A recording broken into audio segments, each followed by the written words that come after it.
ചികിത്സാ പിഴവ് മൂലം വൃദ്ധ മരിച്ചെന്ന ആരോപണത്തിൽ ആലപ്പുഴ മെഡിക്കൽ കോളേജിലെ ഉന്നതരുടെ മൊഴിയെടുപ്പ് തുടങ്ങി. മെഡിക്കൽ വിദ്യാഭ്യാസ ഡയറക്ടറുടെ നേതൃത്വത്തിലാണ് അന്വേഷണം.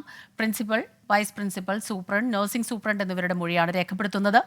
പരാതിക്കാരുടെ മൊഴിയെടുപ്പ് പൂർത്തിയായി. മനീഷ് മഹിപാൽ ചേരുന്നുണ്ട് ആലപ്പുഴയിൽ നിന്ന്. മനീഷ്, വലിയ രീതിയിലുള്ള പ്രതിഷേധം ബന്ധുക്കളുടെ ഭാഗത്തു നിന്ന് കഴിഞ്ഞ ദിവസം നമ്മൾ കണ്ടതാണ്. അതിനെ തുടർന്നാണ് ഇപ്പോൾ ഈ മൊഴിയെടുപ്പ് വരുന്നത്. ഏത് രീതിയിൽ അത് നടക്കുന്നുണ്ട്? കൂടുതൽ എന്തെങ്കിലും വിവരം അവിടെ നിന്ന് ലഭിക്കുന്നുണ്ടോ നമുക്കിപ്പോൾ?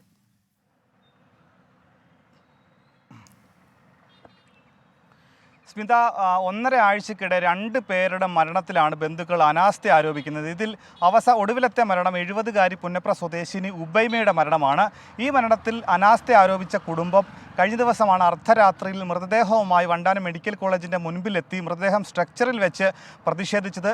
ഇത് വലിയ വിവാദമായി. പിന്നീട് ആശുപത്രി സൂപ്രണ്ടിന് തന്നെ അവിടെ സ്ഥലത്തെത്തി ഇതിൽ വീഴ്ച വന്നിട്ടുണ്ട്, അന്വേഷണം നടത്തുമെന്ന് ഒക്കെ തന്നെ അറിയിച്ചതും ഒക്കെ തന്നെ പിന്നീട് അമ്പലപ്പുഴ MLA H. സലാം ആരോഗ്യമന്ത്രിക്ക് പരാതി കൊടുത്തു. കത്ത് നൽകിയതിൻ്റെ അടിസ്ഥാനത്തിൽ ആരോഗ്യ വകുപ്പ് അത് അന്വേഷണം പ്രഖ്യാപിച്ചു.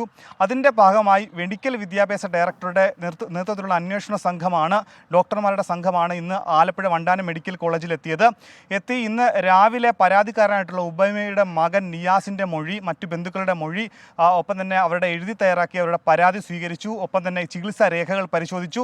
ഉച്ചയ്ക്ക് ശേഷം അന്ന് ഈ ഉബൈമയെ ചികിത്സിച്ച ഡോക്ടർമാർ, ആ സമയത്തുണ്ടായിരുന്ന മറ്റ് നേഴ്സിംഗ് സ്റ്റാഫുകൾ, nursing head, principal, vice principal, ഒപ്പം തന്നെ സൂപ്രണ്ട് അടക്കമുള്ളവരുടെ മൊഴി രേഖപ്പെടുത്തിയിട്ടുണ്ട്. ഏറ്റവും പ്രധാനപ്പെട്ട കാര്യം, ആഭ്യന്തര റിപ്പോർട്ട് കൂടി തയ്യാറാക്കിയിട്ടുണ്ട്. നേരത്തെയൊക്കെ തന്നെ ആഭ്യന്തര റിപ്പോർട്ട് എപ്പോഴും ആശുപത്രിക്ക് അനുകൂലമായ റിപ്പോർട്ടുകൾ വരാറുണ്ട്. അത് റിപ്പോർട്ട് കൈമാറിയാലൊക്കെ തന്നെ പുറത്തു വരാറുണ്ടായിരുന്നു. പക്ഷേ ഇന്ന് രാവിലെ തന്നെ സൂപ്രണ്ടിനും കൈമാറിയ ആഭ്യന്തര റിപ്പോർട്ട്, അത് ആശുപത്രിയിൽ തന്നെ ഡോക്ടർമാർ നടത്തിയ അന്വേഷണത്തിലെ റിപ്പോർട്ട് സൂപ്രണ്ടിന് കൈമാറി. സൂപ്രണ്ട് അത് മെഡിക്കൽ വിദ്യാഭ്യാസ ഡയറക്ടർ കൂടി കൈമാറിയിട്ടുണ്ട്. അതിൽ ഈ വീഴ്ച വന്നിട്ടുണ്ട് എന്നുള്ള സൂചന കൂടിയാണ് പുറത്തു വരുന്നത്. അങ്ങനെയാണെങ്കിൽ ഇനി വിദ്യാഭ്യാസ ഡയറക്ടറുടെ അന്വേഷണത്തിൽ എന്തുതരം കണ്ടെത്തലായിരിക്കും ഉള്ളത്? പ്രാഥമികമായിട്ടുള്ളൊരു വിലയിരുത്തൽ, ഈ ഒരു മരണത്തിൽ എന്താണ് സംഭവിച്ചത് അടക്കമുള്ള കാര്യങ്ങളുടെ വിലയിരുത്തൽ ഇന്ന് തന്നെ പ്രാഥമികമായ റിപ്പോർട്ട് ആരോഗ്യമന്ത്രിക്ക് സമർപ്പിക്കും.